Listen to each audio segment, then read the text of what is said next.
Hey everyone. Yep. Yep. Uh-huh.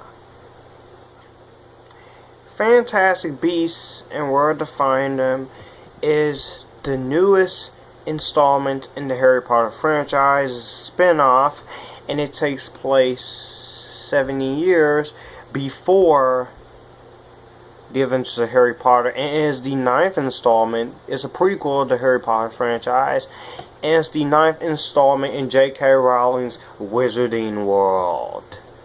So,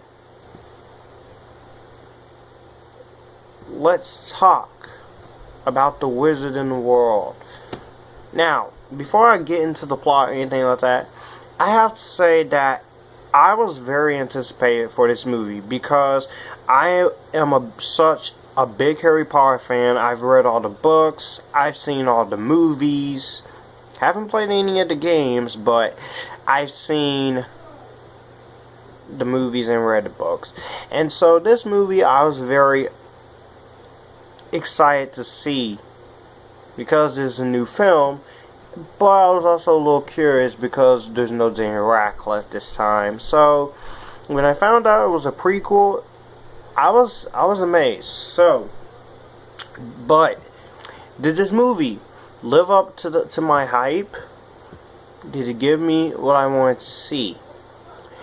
Let's go and talk about it. Basically, the plot of this movie is the year is 1926, and we meet Newt Scamander, and he has just completed a global excursion to find and document an extraordinary array of magical creatures. So he arrives in New York City for a brief stopover, and he might have come and gone without incident if it was not for a nomage, which in American stands for Muggle, and his name is Jacob, and he's a misplaced magical case and the escape of some of Newt's fantastic beasts, which could spell trouble for both the Wizarding World and the Nomage or Muggle world. So, yeah, that's pretty much the plot. Now, what I think of Fantastic Beasts and where to find them was, you know what?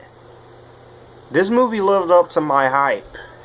This movie is once again written and directed by David Yates, who came off of 4 great, awesome Harry Potter movies, and this year The Legend of Tarzan, which I thought was okay.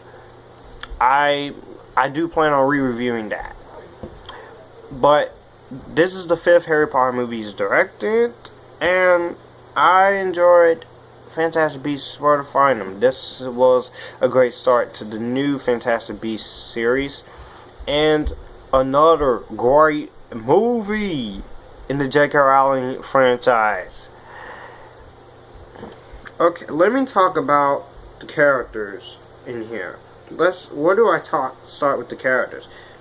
Okay, you have Eddie Redmayne as Newt Scamander. He is the wizard, and he's an employee at the Ministry of Magic, and he is the future author of the Hogwarts School of Witchcraft and Wizardry book, Fantastic Beasts and Where to Find Them, which is based on a novel of the same name by JK Rowling.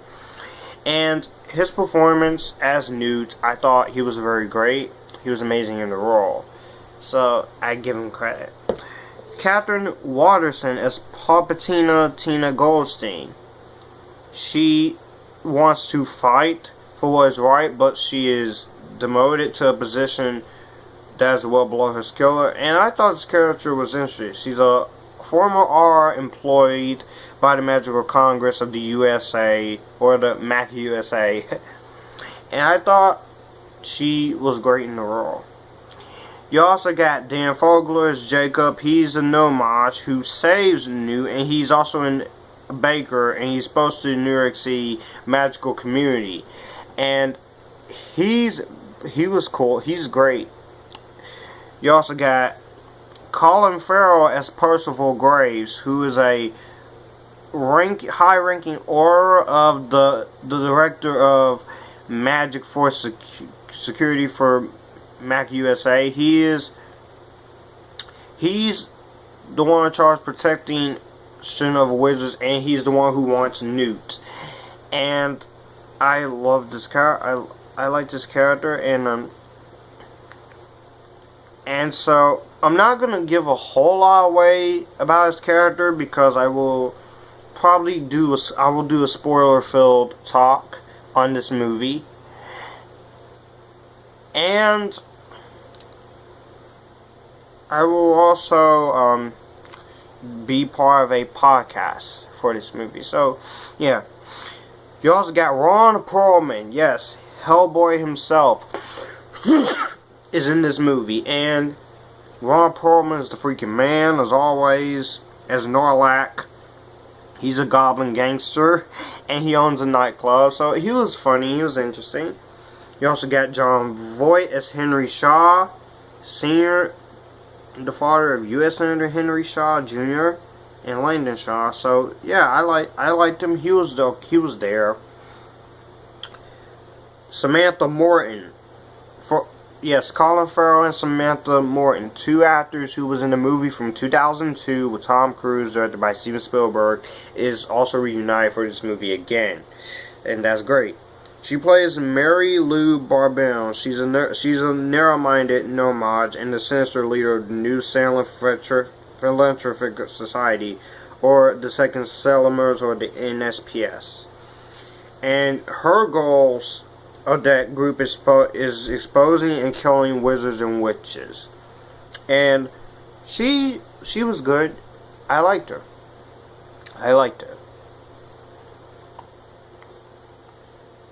Ezra Miller as Credence Barbion, the son of Mary Lou, and he's trouble and he's very mysterious, and Ezra Miller played that just fine. I've always liked Ezra Miller as an actor. I liked him in The Perks of Being a Wallflower, which that review is also on my channel, and he was great here. I think he was one of the selling points besides the other cast members. And I can't wait to see what Ezra Miller brings to the table next year in Justice League, because in that movie he plays the Flash. Now, the story is, I love the story of this movie. I like that the story takes you it takes you there, and it puts you there on the awesomeness of epicness is freaking, and I loved it. I loved the film, and this was JK Rowling's first debut as a screenwriter, and as well as the return of David Heyman and Steve Kloves, both veterans of the Harry Potter film franchise. Now, this movie was supposed to be a planned trilogy, but now it's going to be 5 films. And James Newton Howard does the score for the movie, which I have to say the score of the movie is amazing. And I'm so happy that they kept the original John Williams Harry Potter theme at the beginning of this movie with the Warner Bros. Logo. That is not a spoiler, they actually did keep that, even though it's not a Harry Potter movie, but I was fine with them putting that scene in there. That was awesome.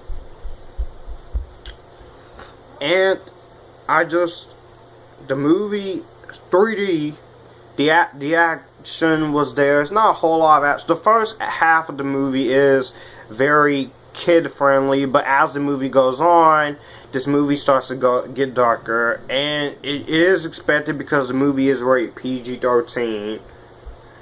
And so far, this movie is doing great at the box office. $226.7 million. So this movie, none of these Harry Potter movies has failed. None of them. And this one is no exception. So if you haven't seen this movie yet, if you haven't seen the film yet, I highly recommend you goes out to the theater and see Fantastic Beasts. No, you don't have to watch the other Harry Potter films before seeing this movie, unless you want to. If you want to watch the previous 8 Harry Potter movies, you can go ahead, go do it. But if you want to just watch this movie and then go back and watch the Harry Potter movies after, for new Harry Potter fans, go right ahead. But if you haven't not seen any of the JK Rowling Wizarding World films, then what are you doing? Go see this movie. So yeah. So overall, my rating for Fantastic Beasts and Where to Find Them, I am going to have to give this movie my JD Rainbow Silver approval.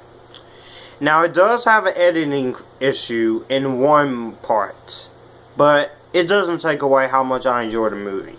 So, let me know what you think about Fantastic Beasts and Where to Find Them down below. Do you like it? Do you hate it?